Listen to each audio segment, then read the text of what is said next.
महाभारत युद्ध में एक ऐसा योद्धा था जिसने सिर्फ एक रात शादी की और अगले दिन अपनी जान दे दी। उसकी मौत ने पांडवों की जीत तय कर दी, लेकिन आज 99% लोगों को उसका नाम भी नहीं पता। उस योद्धा का नाम था इरावन। महाभारत युद्ध का 8वां दिन था। पांडवों की सेना टूट रही थी और कौरवों के सामने वो कमजोर पड़ रहे थे। तब श्री कृष्ण ने कहा कि अगर काली माता को मानव बलि दी जाए तो पांडवों की जीत निश्चित है। लेकिन बलि के लिए ऐसा योद्धा चाहिए था जो राजवंशी हो, बहादुर हो और खुद अपनी मर्जी से मरने को तैयार हो। तभी आगे आया अर्जुन का बेटा इरावन। इरावन अर्जुन और नाग कन्या उलूपी का बेटा था। आधा मानव और आधा नाग होने के कारण उसके शरीर पर नागों के निशान थे और उसके पास अलौकिक शक्ति थी।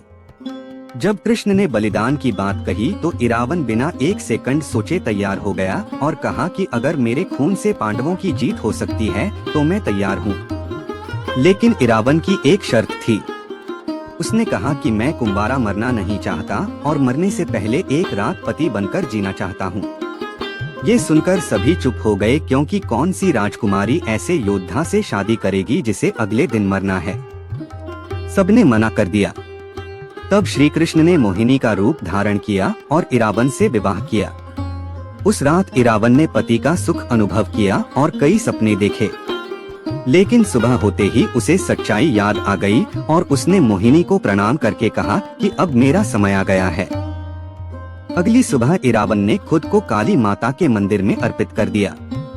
उसने अपनी आंखें बंद करके काली माता का ध्यान करते हुए अपना सिर काट दिया। कहते हैं कि जब इरावन का सिर कटा तो काली माता प्रकट हुई और उन्होंने इरावन को धन्यवाद दिया। उनके आशीर्वाद से पांडवों की सेना में नई ऊर्जा आ गई। इरावन के बलिदान के बाद युद्ध का रुख बदल गया। पांडवों ने कौरवों पर हमला तेज कर दिया और धीरे धीरे कौरव सेना कमजोर पड़ने लगी। अगर इरावन बलिदान न देता तो शायद पांडवों की हार निश्चित थी। कृष्ण ने मोहिनी रूप में इरावन के लिए 3 दिन तक शोक मनाया और उसे वरदान दिया कि आज भी लोग तुम्हें याद करेंगे और तुम्हारी पूजा करेंगे। आज भी तमिलनाडु के कोवागम गांव में हर साल 18 दिन का कुत्तांडवर फेस्टिवल मनाया जाता है। इसमें ट्रांसजेंडर समुदाय मोहिनी रूप में कृष्ण और इरावन के विवाह को निभाता है और ये परंपरा पिछले 500 सालों से चली आ रही है। इरावन की कहानी हमें सिखाती है कि सच्चा त्याग वही है जिसमें तुम अपना सब कुछ दे दो बिना ये सोचे कि बदले में तुम्हें क्या मिलेगा। इरावन जानता था कि वो अगले दिन नहीं बचेगा, फिर भी उसने बिना किसी शिकायत के बलिदान दे दिया। न उसे यश चाहिए था न कीर्ति, वो सिर्फ धर्म की रक्षा करना चाहता था। कृष्ण हमेशा भक्त की इच्छा पूरी करते हैं। इरावन की आखिरी इच्छा थी शादी करना और कृष्ण ने मोहिनी रूप धारण करके वो इच्छा पूरी की। ये दिखाता है कि भगवान भक्त के भाव को देखते हैं, उसके रूप को नहीं। महाभारत सिर्फ युद्ध की कहानी नहीं है, बल्कि त्याग, प्रेम और निस्वार्थ भाव की कहानी है। इरावन जैसे अनगिनत किरदार हैं जिनकी कहानी मुख्य कथा में दब गई है, लेकिन उनकी भूमिका उतनी ही महत्वपूर्ण थी। इरावन ने हमें ये भी सिखाया कि जीवन छोटा हो या बड़ा, उसका महत्व इस बात से है कि तुमने उसे कैसे जिया। तो अगली बार जब तुम महाभारत पढ़ो तो इरावन को जरूर याद करना, वो योद्धा जिसने बिना किसी स्वार्थ के अपना सब कुछ दे दिया।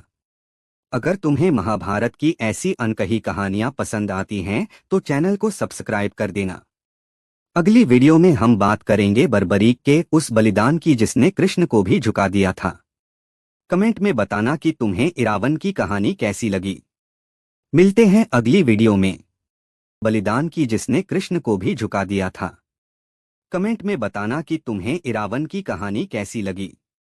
मिलते हैं अगली वीडियो में। इसने बिना